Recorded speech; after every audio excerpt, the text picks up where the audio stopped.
Hello you wonderful people, my name is Gnomesane and welcome back to another episode of the Gamesician. I hope that you're ready for another great time. For this episode I'm going through Dragon Quest I, or as we know it here in the West, Dragon Warrior. Now I have a really deep connection with this game. This is one of the first RPGs I remember playing growing up. In the early days, to play an RPG you played D&D, a fantasy tabletop RPG, which, to put simply, you make a character, roleplay as your character, travel around a mystic land with fellow players, and roll die to perform actions.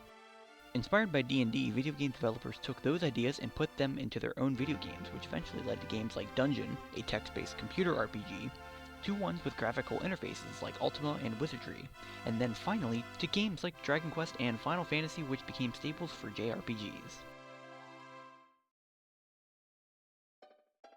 Dragon Quest was developed by Chunsoft and published by Enix. I almost said Square. Oh, I'm just not used to that.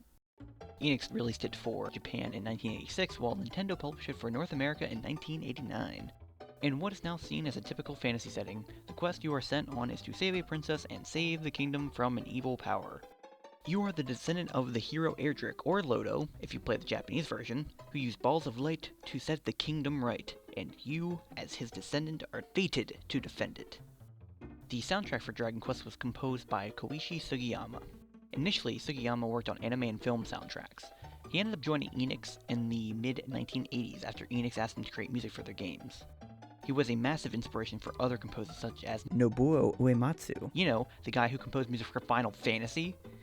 Those inspired by him once referred to Sugiyama as the big boss of game music. Being inspired by the likes of Bach and other classical period artists, as well as the melodic styles of the mid-20th century American cinema, Sugiyama was able to use those to make his own unique style. With Dragon Quest being a powerhouse with both gameplay and music, it was able to become a template for other RPGs of its time. In fact, the intro was so good it was reused for multiple releases of the Dragon Quest series. Just so we're on the same page, I'm playing the Dragon Quest I remake on the Super Nintendo.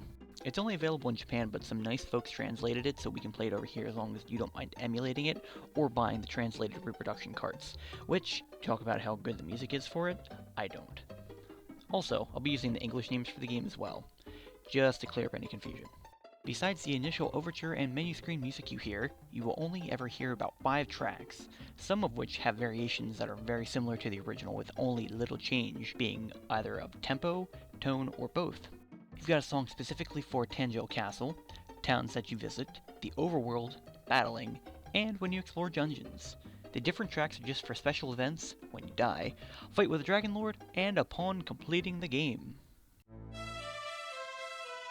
As the game starts, you're greeted by the king telling you of what befouls the kingdom. The way the music's delivered, you can definitely tell something is awry. The multiple layers of string playing in the background make it feel so beautiful. Unfortunately, you've got a great quest ahead, so thou must keep moving.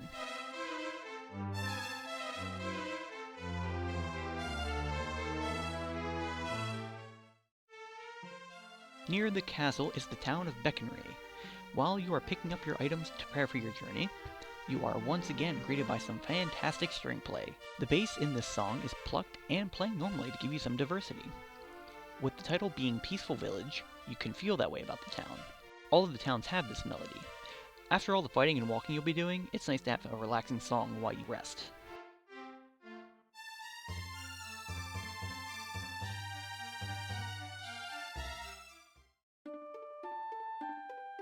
Like most RPGs, you'll be hearing the overworld music a lot, and I mean a lot, but you'll only ever hear the first 5 seconds before some monster ruins it!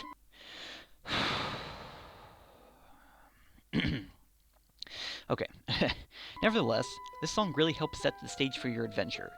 It makes the world feel vast and dangerous. You once again have multiple layers of string, but this time you have a violin being plucked at the same time. I do think it should have been a classical guitar sound, but it still works with the violin. Tread with caution, adventurer, or you might end up being some slime's dinner.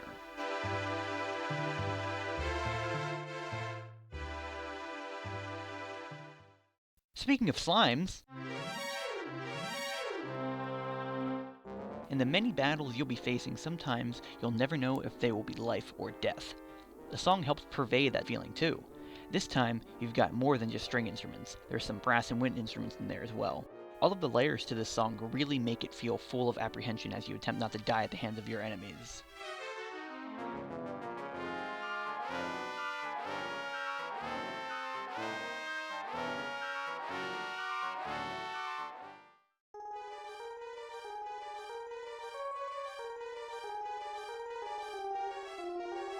Occasionally, there will be times when you have to travel underground. There are about 5 underground sections if you're not including the 3 shrines in the game.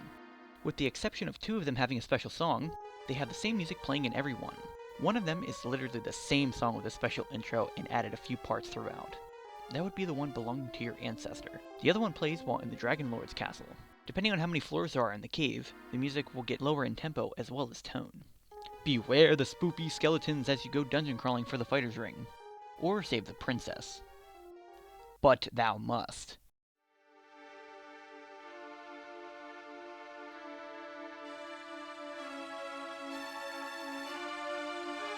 The town of Hawkness was destroyed by the Dragon Lord's minions. It is now in ruins laying in a barren desert.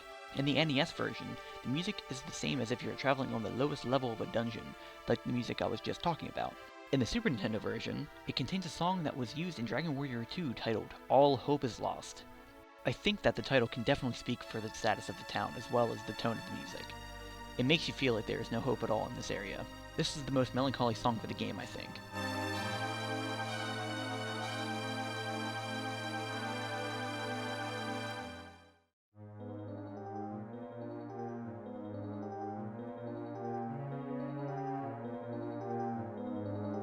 As you enter the Dragon Lord's castle, you'll hear the cave themes you've already heard. When you get to his throne room, though, you'll hear a slightly different song. It's a deeper version of the cave song.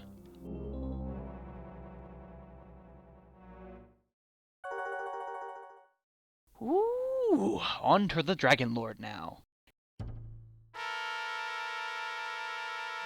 The initial battle has you pitted against the madman with the basic battle music playing in the background. You didn't get gypped. The Dragon Lord turns into a dragon, and now the ending really starts. With this being the final battle of the game, you are greeted with some pretty intimidating music.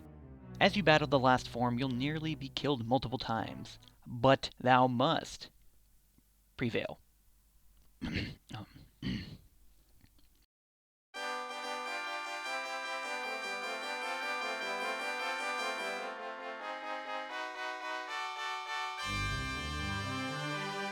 As you travel back to the castle, you'll hear that beautiful overworld music. You talk to the king and the princess wants to come with you as you start a new kingdom. But thou must. Why must I? Didn't we just meet? Like, really? Do you do this with every guy that saves your ass from a terrifying dragon? Quick! Transition! A fanfare starts playing as you and the princess leave and the credits start rolling. Unless you decided she wasn't worth your time and beat the game without saving her sorry ass.